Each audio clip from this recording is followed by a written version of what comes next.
Port ఆధారిత సిటీలు ఈ తరహాలోని మచిలీపట్నం గుంటూరు మధ్య 110 కిలోమీటర్ల జాతీయ రహదారి వెంబడి ప్రాంతాలను రాజధాని కారిడార్గా ప్రకటించని, మచిలీపట్నం నుండి తొలి 2 అక్షరాలు MA, విజయవాడ నుంచి తొలి 2 అక్షరాలు VI, గుంటూరు నుండి GN తీసుకుని మావిగన్ అని పేరు పెట్టండి. గన్ అంటే బాగుండదు, జగన్ గుర్తొస్తారనుకుంటే వేరే పేరు పెట్టుకోండి, రాజధానిగా అభివృద్ధి చేయండి, అంతేగాని 2 లక్షల కోట్లు ఖర్చు అంటే అయ్యేది కాదు అన్నటువంటిది హైలైట్ చేశారు. అయితే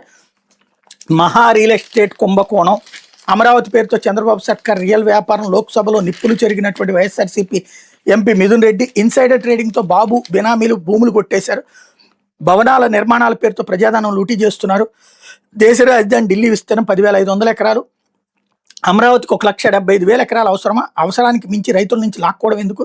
1వ తేదీన ఉద్యోగులకు జీతాలకే దిక్కులేదు, ఇన్ని లక్షల ఎకరాల అభివృద్ధికి లక్షల కోట్లు ఎక్కడివి, ఢిల్లీలో చదరపడుగు నిర్మాణానికి 4,000, అమరావతిలో చదరపడుగుకి 12,000 అంట, అవి ఎవరి జేబులోకి, 10 ఏళ్లైనా రైతులకు దక్కన ప్లాట్లు, ప్రాణాలు తీసుకుంటున్న రైతులు, అమరావతికి వ్యతిరేకం కాదు దోపిడీనే వ్యతిరేకిస్తున్నాం, బిల్లుకు నిరసనగా వైఎస్ఆర్సీపీ ఎంపీల వాకౌట్ అన్నటువంటి హైలైట్ చేశారు. అయితే అమరావతి బిల్లుకు